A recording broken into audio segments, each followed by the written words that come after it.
로마서 9장 14절부터 18절까지를 합독하겠습니다. 시작. 그런즉 우리가 무슨 말 하리요? 하나님께 불의가 있느뇨? 그럴 수 없느니라. 모세에게 이르시되 내가 긍휼히 여길 자를 긍휼히 여기고 불쌍히 여길 자를 불쌍히 여기리라 하셨으니 그런즉 원하는 자로 말미암음도 아니요 다른 박질하는 자로 말미암음도 아니요 오직 긍휼히 여기시는 하나님으로 말미암음이니라. 성경이 바로에게 이르시되 내가 이 일을 위하여 너를 세웠으니 곧 너로 말미암아 내 능력을 보이고 내 이름이 온 땅에 전파되게 하려 함이로라 하셨으니 그런즉 하나님께서 하고자 하시는 자를 긍휼히 여기시고 하고자 하시는 자를 강팍히 하시느니라. 아멘. 자, 오늘은 조금 색다르게 시 한 편을 소개해드리면서 설교를 시작하겠습니다. 여러분들 잘 아시는 윤동주 시인이 1941년이면 우리나라가 어떤 상태입니까? 일제강점기죠. 그때 지었던 시인데 제목이 태초의 아침입니다. 윤동주 시인은 그리스도인입니다. 그 조부로부터 신앙에 많은 영향을 받았다라고 이렇게 이야기를 합니다. 자, 한번 읽어보겠습니다. 태초의 아침, 윤동주. 봄날 아침도 아니고 여름, 가을, 겨울 그런 날 아침도 아닌 아침에 빨간 꽃이 피어났네. 햇빛이 푸른데 그 전날 밤에 모든 것이 마련되었네. 사랑은 뱀과 함께, 독은 어린 꽃과 함께. 이 시는 창세기 1장에 하나님의 창조 사건을 배경으로 하고 있습니다. 그래서 창조는 하나님의 영원전 예정에서 비롯된 것으로서 현실이 힘들고 어렵더라도 끝까지 견뎌야 한다라는 것을 말하고 있습니다. 자, 여기서 그 전날 밤에 모든 것이 마련되었네 라고 돼 있는데 그 전날 밤이라고 하는 것은 태초 이전의 시간을 이야기하고 있어요. 즉 영원전을 이야기하고 있는 겁니다. 그러니까 영원전에 하나님의 예정과 작정에 의해서 모든 것이 계획되었다라고 말하고 있습니다. 자, 그런데 끝에 보면 사랑은 뱀과 함께, 독은 어린 꽃과 함께. 뱀과 독은 부정적인 이미지이지 않습니까? 그래서 뱀과 독은 악을 상징하는 것으로서 악이 비록 성할지라도 그들 또한 하나님의 주권 아래 있고 하나님께서 어느 정도는 그들을 허용하신 것뿐이다 라고 하는 것을 시로 표현하고 있습니다. 오늘 왜 이 시를 우리가 읽으면서 설교를 시작하느냐 하면 오늘 본문의 내용과 시의 내용이 정확하게 일치하고 있다. 오늘 본문은 하나님의 영원전 예정과 선택에 관한 말씀입니다. 비록 짧은 본문이지만 결코 짧지 않고 이 안에 첨예하게 대립하고 있는 두 가지 이론이 오늘 본문을 통해서 나왔습니다. 그러니까 잘 들어보시고 오늘은 이해하는 것이 대단히 중요하다라고 말씀을 드립니다.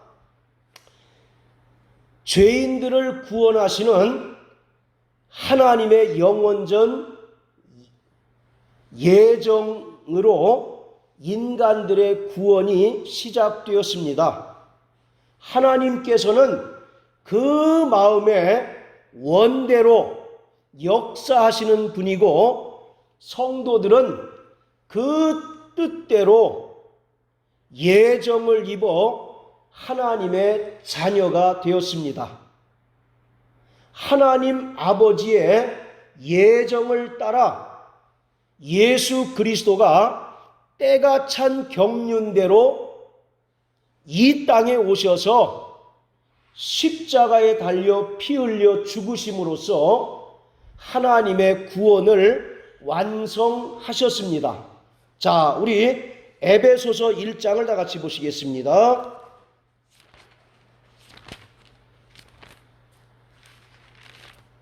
에베소서 1장 9절과 11절 두 절을 같이 한번 읽습니다.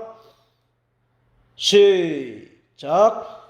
그 뜻의 비밀을 우리에게 알리셨으니 곧 그 기쁘심을 따라 그리스도 안에서 때가 찬 경륜을 위하여 예정하신 것이니. 자, 11절. 모든 일을 그 마음의 원대로 역사하는 자의 뜻을 따라 우리가 예정을 입어 그 안에서 기업이 되었으니. 자, 이와 같이 하나님께서 창세 전에 그리스도 안에서 예정하셨다는 것입니다. 그리고 성도들은 그 예정을 따라서 하나님의 자녀가 되었다라고 말하고 있습니다. 그리고 예수 그리스도의 피로 말미암아 죄 용서받은 자들에게 하나님께서 성령을 주셨고 성령과 함께 이 세상에서 죄를 이기고 거룩하고 흠이 없도록 살게 하셨습니다. 성령은 성도들의 죄사함과 하나님의 자녀됨을 보증하시고 성도들이 성화의 삶을 거쳐서 영화에 이르기까지 보존하시는 분이 성령이십니다. 이 모든 과정은 그리스도 예수 안에서 창세전에 하나님 아버지께서 예정하신 계획과 성취인 것입니다. 경륜이란 말은 헬라어로 오이코노미아라고 하는데 이 말에서 이코노미라고 하는 영어 단어가 나왔습니다. 그러니까 경륜이라고 하는 말은 하나님께서 창세 전에 그리스도 안에서 예정하신 뜻을 이루기 위해 관리하시고 경영해 나가시는 것을 경륜이라고 말합니다. 그러므로 구원받은 성도들은 자신의 삶 전체가 하나님의 주권 아래 있음을 깨닫고 항상 그에게 감사하고 순종하는 신앙생활을 해야 합니다. 하나님의 예정과 관련하여 두 가지 이론이 지금도 기독교 내에서 팽팽하게 대립하고 있습니다. 첫째는 칼빈이 주창했던 예정론이라는 것이 있고요. 또 하나는 알미니안이라고 하는 사람이 주장한 알미니안주의라는 것이 있습니다. 이 두 개가 팽팽하게 대립하고 있어요. 주로 칼빈의 예정론은 장로교회가 채택을 하고 있고, 알미니안주의는 감리교회뿐만 아니라 다른 여타의 교단들이 채택하고 있는 이제 그 예정론입니다. 자, 칼빈은 하나님의 주권적인 선택에 따라서 택하신 자들과 버리실 자를 영원전에 이미 예정하셨다는 이중 예정을 말하고 있습니다. 따라서 이중 예정. 왜 이중 예정이냐면 택하실 자를 예정하신 것이고 또 다른 한 번이 버리실 자를 예정하셨다. 그래서 이중 예정이라고 합니다. 이 이중 예정이란 말은 칼빈이 한 얘기는 아니고 그 이후에 칼빈의 이론들을 정리하는 과정에서 이중 예정이라고 하는 말을 붙이게 된 것입니다. 인간은 죄를 범함으로써 자유의지를 박탈당하게 되었고 죄의 속박 아래서 노예 상태가 되어서 스스로의 힘으로 선을 향하여 나아갈 수 없고 구원에 이를 수 없습니다. 그리고 예수 그리스도는 모든 사람을 위하여 죽으신 것이 아니라 하나님께서 선택하신 자들을 위하여 죽으셨고, 이러한 택하심과 버리심은 하나님의 영원전 예정에서 비롯되었다는 것이 칼빈의 주장인 것입니다. 이것을 일명 제한속죄론 이렇게 이야기합니다. 그래서 이 이론이 한국의 전통적인 운명론과 만나서 그리스도인들이 자신의 삶과 신앙 속에서 모든 것을 하나님 탓으로 돌리고 하나님 뜻으로 돌리는 경향으로 나타납니다. 병을 주신 것도 하나님께서 나를 징계하기 위해서 주셨다라고 이렇게 믿을 수가 있다는 거죠. 물론 그런 경우가 전혀 성경에 없지 않아 있지만 병은 성경의 죄의 결과라고 말하고 있어요. 그런데 사람들은 자신이 잘 되는 것도 하나님의 뜻이고 못되고 악하게 되는 것도 하나님의 뜻이다 라고 이렇게 모든 것을 예정론에 입각해서 하나님께 돌리는 그런 경향, 그런 모습으로 신앙생활하는 경우가 대단히 많습니다. 한국의 전통적인 운명론이 뭡니까? 사주팔자에 의해서 인간이 태어나면서부터 운명이 결정된다라고 하는 거잖아요. 그것이 묘하게 예정론과 결합해서 그런 기형적인 신앙 형태로 나타나게 되는 것이죠. 이것이 칼빈의 예정론, 정확하게 얘기하면 이중 예정론입니다. 반면에 알미니안주의는 하나님께서 영원 전에 예정을 하셨습니다.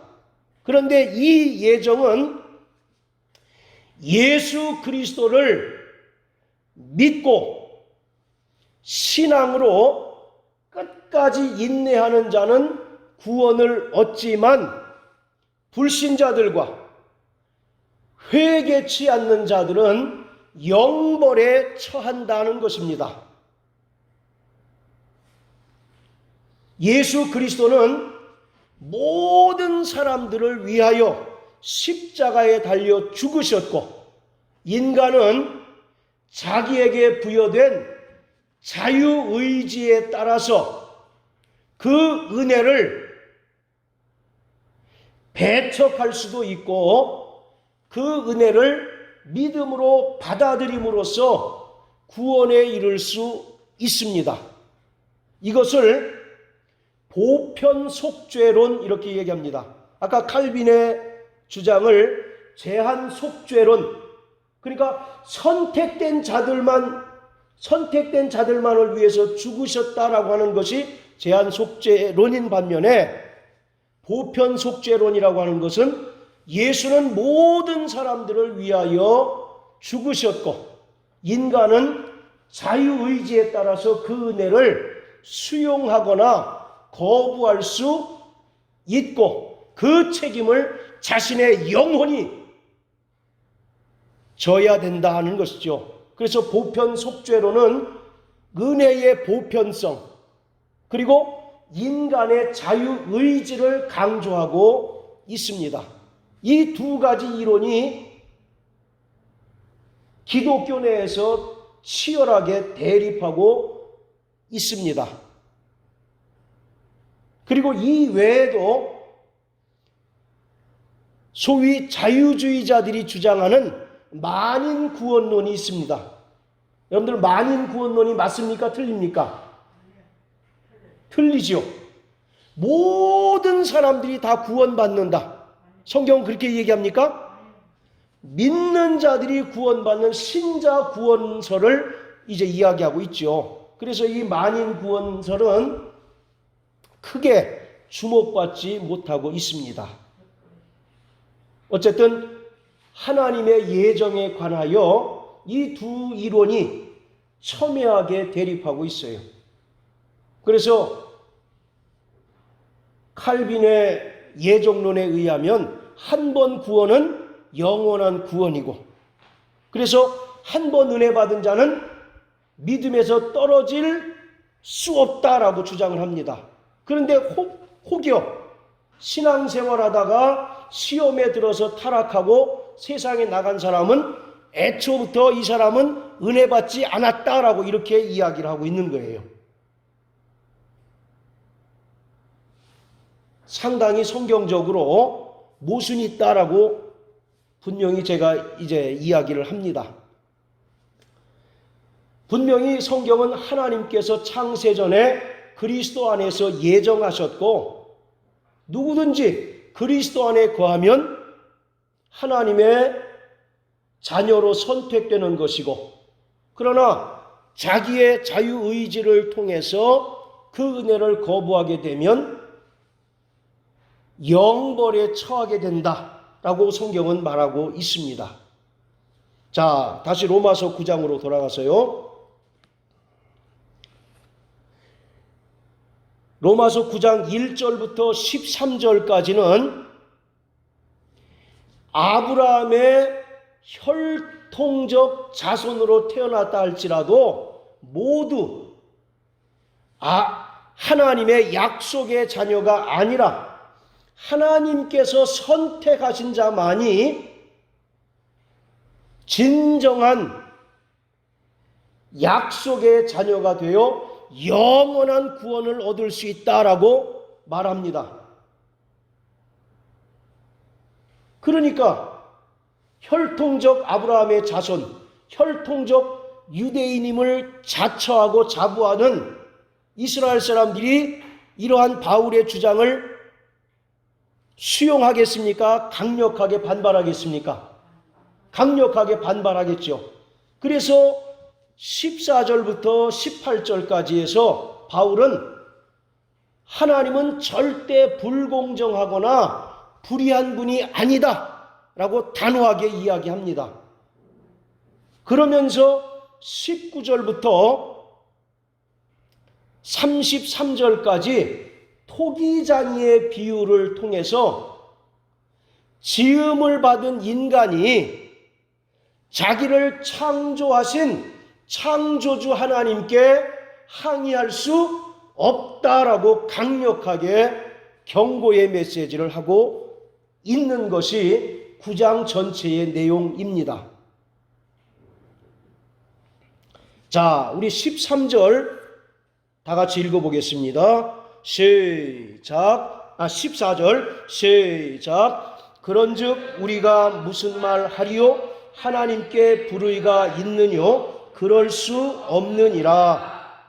자, 이 14절은 13절에서 내가 야곱은 사랑하고 에서는 미워하였다라고 하는 말을 염두에 두고 한 말입니다. 에서가 분명히 장자이죠. 그런데 장자의 명분이 누구에게로 돌아갑니까? 야곱에게 돌아가죠. 이처럼 에서가 분명히 장자임에도 불구하고 장자의 명분이 야곱으로 돌아간 것은 자연적인 질서에 기인한 것이 아니라 하나님의 사랑에서 비롯된 것이다 라고 말하고 있습니다.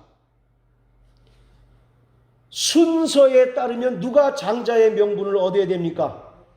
에서가 당연히 얻어야 되겠죠. 그러나 에서는 버림을 받고 야곱이 선택받은 것은 순전히 자연적인 질서에 의한 것이 아니라 하나님의 사랑에서 비롯된 것이다 라고 말하고 있습니다. 하나님께서 모태의 태중에서 야곱을 선택하셨는데 이는 그의 사랑과 그의 뜻에서 비롯된 것이기에 어느 누구라도 왜 에서를 버렸는가 하는 것에 대해서 하나님께 항의할 수 없다라고 하는 것입니다. 자, 우리 창세기 25장 한번 다 같이 보시겠습니다.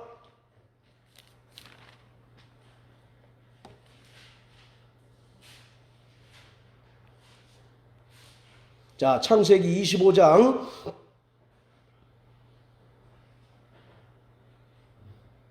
자, 23절부터 26절까지 시작.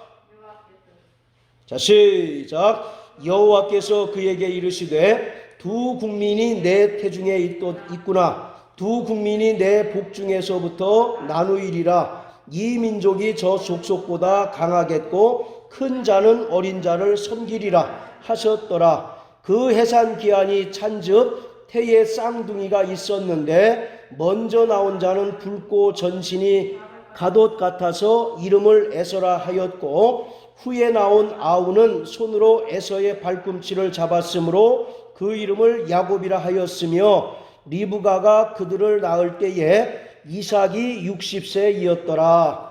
에서와 야곱의 엄마인 리브가가 쌍둥이를 임신합니다. 그런데 두 아들이 복중에서 막 싸우고 있는 거예요. 왜 싸웠습니까? 먼저 자신이 나와서 장자의 명분을 얻기 위해서. 그런데 하나님께서는 큰 자가 작은 자를 섬기리라 이렇게 얘기합니다. 이것은 장자의 명분이 누구에게로 돌아갈 것을 말씀하고 있습니까?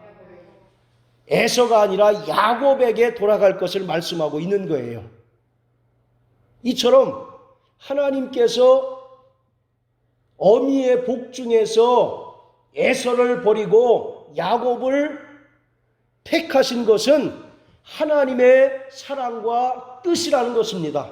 그리고 그것에 대해서 반발하거나 항의할 수 없다라고 말하고 있습니다. 자, 또 말라기서 1장을 다 같이 한번 보십니다. 말라기서 1장 2절 3절 자, 시작. 여호와께서 가라사대 내가 너희를 사랑하였노라 하나 너희는 이르기를 주께서 어떻게 우리를 사랑하셨나이까 하는도다. 나 여호와가 말하노라. 에서는 야곱의 형이 아니냐. 그러나 내가 야곱을 사랑하였고 에서는 미워하였으며 그의 산들을 황무케 하였고 그의 산업을 황무의 실황에서 붙였느니라. 이것이 언제 결정된 겁니까? 그렇죠. 엄마의 뱃속에서 이미 결정된 거예요. 가령 예를 들어서 에서와 야곱이 어느 정도 성장한 후에 그들의 싹수를 보니까 야곱이 더 훌륭해서 하나님께서 야곱을 택하셨다면 하나님께서 선택하신 근거가 야곱의 행위가 된 것 아닙니까? 네. 그런데 아직 태어나기도 전 엄마의 복 중에서 태어났다라고 하는 것은 야곱을 선택한 그 기준이 행위가 아니라 전적으로 하나님의 사랑이고 뜻이었다라고 하는 것을 말하고 있습니다. 자, 이처럼 하나님께서는 자기의 원하시는 대로 어떤 이는 택하시고 어떤 이는 버리시는데, 이러한 사실 때문에 인간들이 아니 하나님이 그렇게 불공정하고 불의할 수 있느냐라고 불평하고 항의할 수 있다는 것이죠. 바울은 이스라엘 사람들의 이러한 예상을 알고, 자, 다시 로마서 9장 돌아가면 14절에 뭐라고 얘기합니까? 하나님께 불의가 있느냐? 결코 그럴 수 없다라고 단호하게 말하고 있습니다. 즉 어떤 이는 버리고 어떤 이는 선택하시는 것은 하나님의 주권적인 뜻에 의해서 결정되는 것이지 인간의 행위가 기준이 되는 것이 아니다라고 말하고 있습니다. 가령 예를 들어서 여러분들이 버림받은 자의 편에 들어간다면 하나님께 항의할 수 있잖아요. 하나님 왜 이렇게 불공정합니까? 라고 불평할 수 있잖아요. 그러한 예상을 바울이 알고 단호하게 하나님은 결코 불의하지 않다라고 말씀하고 있습니다. 그러니까 하나님의 모든 예정과 뜻의 그 기초는 하나님의 사랑과 하나님의 공의다라고 말씀하고 있는 것입니다. 자, 그리고 15절 모세에게 이르시되 내가 긍휼히 여길 자를 긍휼히 여기고 불쌍히 여길 자를 불쌍히 여기리라 하셨으니, 이 말씀도 하나님께서는 자신의 원하시는 대로 어떤 이에게는 긍휼을 베풀기도 하시고 어떤 이에게는 오히려 그 마음을 강팍하게 하신다라고 말씀하고 있습니다. 자, 15절의 말씀은 출애굽기 33장 19절의 말씀을 인용한 거예요. 자, 여기 표시해 놓으시고 출애굽기 33장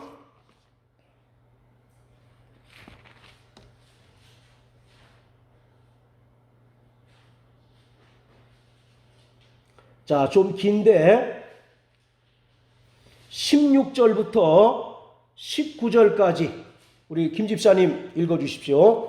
출애굽기 33장 16절부터 19절까지.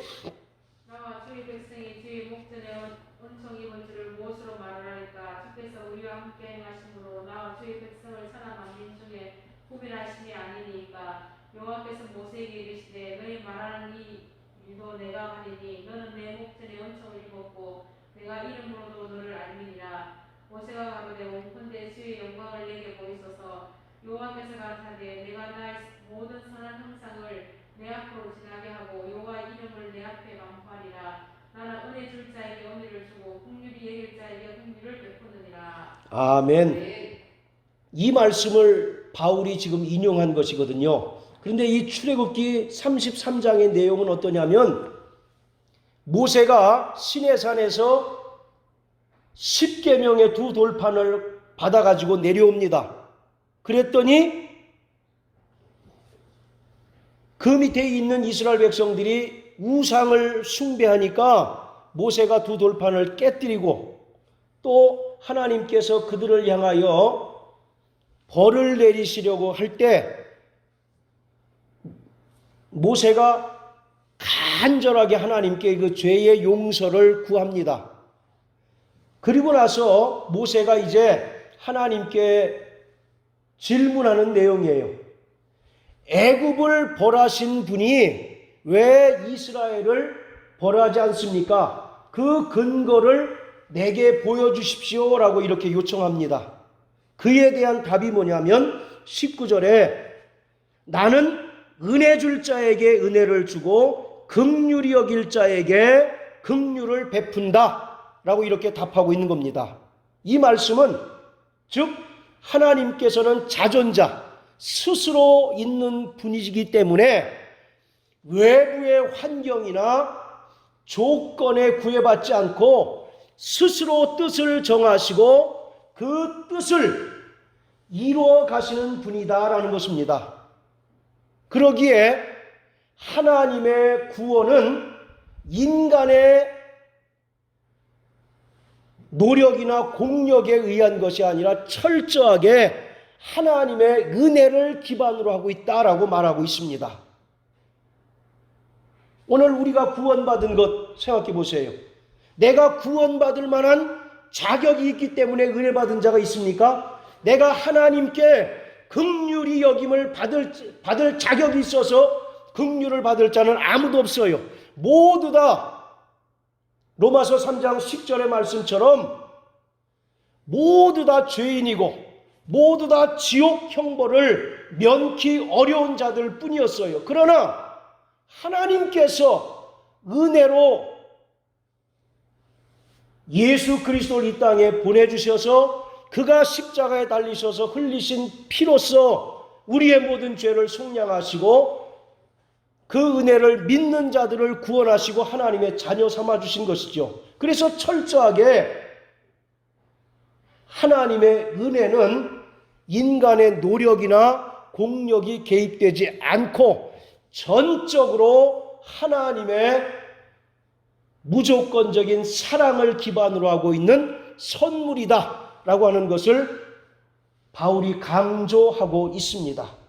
그러니까 아무리 혈통적 아브라함의 자손, 혈통적 유대인이라 할지라도 하나님의 은혜를 힘입지 못하면 하나님께 선택받을 수 없고 구원받을 수 없다라고 하는 것을 계속 반복해서 말하고 있습니다. 자, 다시 로마서 9장 16절입니다. 그런즉 원하는 자로 말미암음도 아니요 다른 박질하는 자로 말미암음도 아니요 오직 긍휼히 여기시는 하나님으로 말미암음이니라. 여기서 원하는 자는 모세를 가리킵니다. 그리고 다른 박질하는 자는 바울을 가리키고 있어요. 여기서 원한다라고 하는 것은 하나님께 간구하는 것을 말합니다. 이스라엘 백성들이 우상 숭배의 죄를 범했죠. 그래서 하나님께서 그들을 멸하시려고 할 때 모세가 하나님 앞에 뭐라고 기도합니까? 차라리 내 이름을 생명책에서 지워주시고 저들을 용서해 주십시오라고 하나님 앞에 간절히 기도하지 않습니까? 그래서 원하는 자는 모세를 가리키는 것이고 다른 박질하는 자는 복음을 배척하는 동족인 이스라엘을 안타깝게 여기고 차라리 내가 하나님의 저주까지라도 감수하겠습니다라고 고백했던 바울을 이야기하고 있는 겁니다. 그러니까 바울은 자기를 누구의 반열로 올려놓은 겁니까? 모세의 반열로 올려놓고 내가 이스라엘을 배반한 것이 아니라 모세와 같이 애틋한 심령으로 너희를 사랑하고 너희를 위한다라고 이와 같이 말하고 있는 것입니다. 여기서 다른 박질이란 말은 고대 올림픽 경기에서 승리하기 위해서 최선의 노력을 다하는 모습을 가리키고 있어요. 헬라어로 트레코라고 하는 단어가 쓰여있는데 여기서 나온 영어가 트랙입니다. 트랙. 여러분들 운동장 트랙 있죠? 트랙. 달리는 거 아니겠어요? 그러니까 원하는 자로 말미암음도 아니요 다른 박질하는 자로 말미암음도 아니다라는 얘기는, 아무리 모세가 이스라엘 백성들의 사죄를 위하여 간구하고 또 바울이 동족인 이스라엘을 안타깝게 여겨도 그것으로 하나님께서 은혜 베푸신 것이 아니라 하나님의 사랑과 뜻에 따라서 은혜를 베풀었다라고 말하고 있는 겁니다. 여기서도 구원이라고 하는 것은 절대적으로 인간의 노력에 의해서 주어진 것이 아님을 바울은 강력하게 말하고 있는 거죠. 자, 그리고 17절, 18절 두 절 같이 읽습니다. 시작. 성경이 바로에게 이르시되 내가 이 일을 위하여 너를 세웠으니 곧 너로 말미암아 내 능력을 보이고 내 이름이 온 땅에 전파되게 하려 함이로라 하셨으니, 그런즉 하나님께서 하고자 하시는 자를 긍휼히 여기시고 하고자 하시는 자를 강팍히 하시느니라. 이 말은 하나님께서 바로도 선택하셨다는 것이죠. 무엇으로 선택했습니까? 불의의 도구로 선택하셨다는 것이죠. 하나님께서 이스라엘을 선택하시고 구원하신 것처럼 하나님의 뜻과 목적에 따라서 바로도 선택하셨다는 것입니다. 비록 바로가 하나님의 백성인 이스라엘을 압제하고 핍박하는 악역을 담당했다 할지라도 하나님의 구원을 더 큰 영광으로 만드는 불의의 도구로 쓰임받았다라고 하는 것입니다. 그렇다면 하나님께서 죄를 용납하시는 걸까요? 바로를 선택했다면서요. 그러면 죄를 어느 정도 허용했다라고 이렇게 말할 수 있는 건가요? 죄를 허용했다는 것이 아니라 하나님의 그 뜻과 목적에 따라서 불의의 도구로 부르시고 사용했다는 것입니다. 여러분들 욥기 1장 보세요. 우리가 오해하고 있는 것 중에 하나가 뭐냐면 사단과 하나님이 동급이다. 맞습니까? 틀립니까? 틀리죠.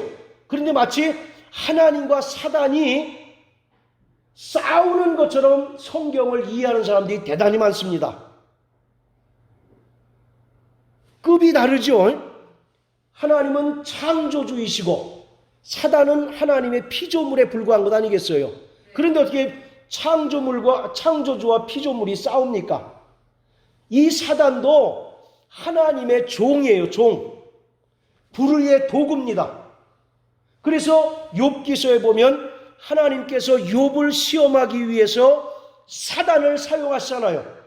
사단을 통해서 욥에게 온갖 고난을 다 안겨주지 않습니까?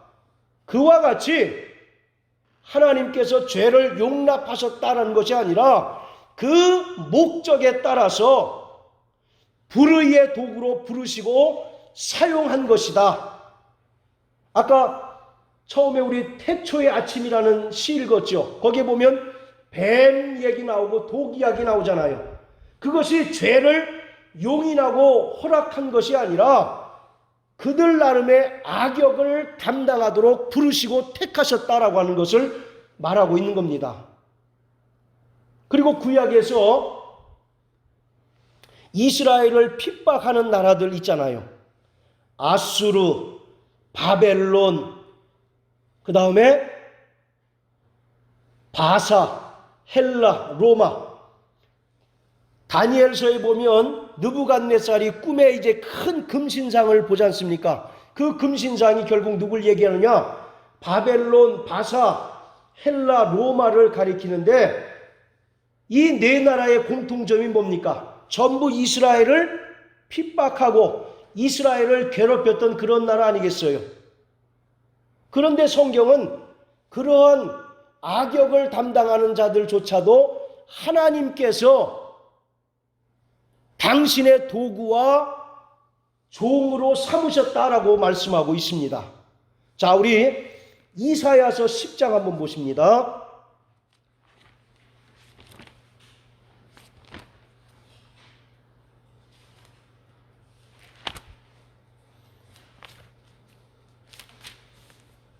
이사야서 10장 자 5절 6절 같이 한번 읽습니다. 5절만 읽습니다. 시작. 화 있을진저 아수르 사람이요 그는 나의 진노의 막대기요 그 손의 몽둥이는 나의 분한이라. 아수르는 북이스라엘을 멸망시킨 나라입니다. 그런데 하나님께서 그 나라를 뭐로 사용하셨다고요? 진노의 막대기, 그 손의 몽둥이는 나의 분한이라. 하나님의 진노를 대신할 도구로 삼으셨다라고 말씀하고 있습니다. 자, 또 예레미야 27장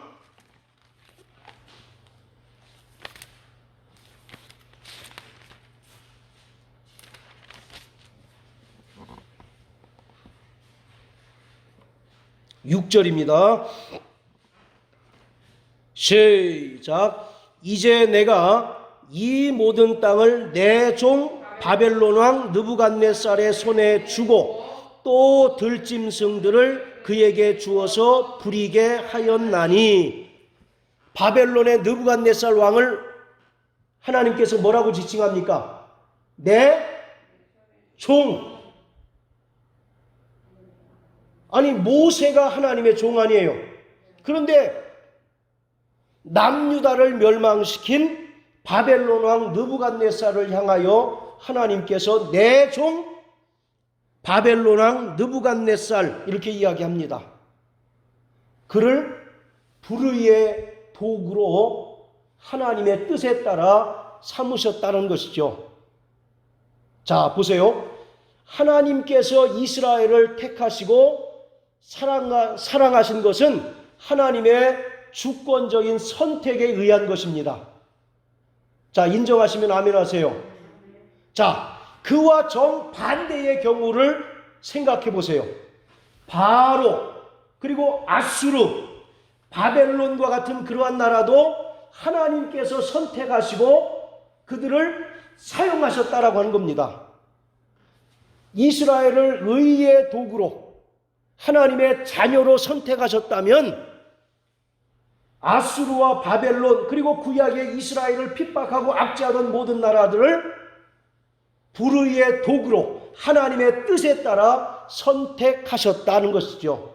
오늘 이와 같이 하나님께서 창세전에 예정하신 것은 철저하게 그의 공의와 사랑을 기반으로 해서 어떤 이는 선택하시고 어떤 이는 버리셨다라고 하는 것을 강조하고 있습니다. 그리고 어떤 이는 의의 도구로 하나님의 자녀로 택하시고 또 어떤 이는 불의의 도구로 택하셨다. 이것은 절대적으로 하나님의 예정 또 경륜에 포함된 것이다 라고 말하고 있습니다. 그래서 요한복음 15장 16절에 너희가 나를 택한 것이 아니라 내가 너희를 택하여 세웠나니. 할렐루야. 오늘 이처럼 우리가 구원받은 것도 하나님께서 창세 전에 그리스도 예수 안에서 예정하신 뜻으로 말미암아 베푸신 은혜를 통하여 우리가 구원받게 된 것입니다. 그렇기 때문에 성도들은 교만하지 않고 늘 그 은혜에 감사하고 자신의 삶을 통해서 하나님께 영광 돌리는 삶을 살아야 합니다.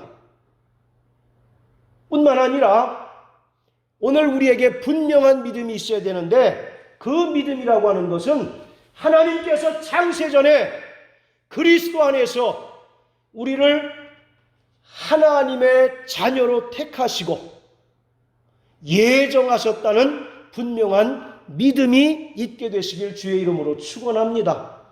그래서 우리의 믿음이, 우리의 구원이 어느 날 갑자기 오다 가다 만난 것이 아니라 하나님께서 창세전에 예정하신 그 뜻 가운데 우리가 예정을 입어 하나님의 기업이 된 겁니다. 자, 우리 사모님, 에베소서 1장 11절 다시 한번 큰 소리로 읽어주세요.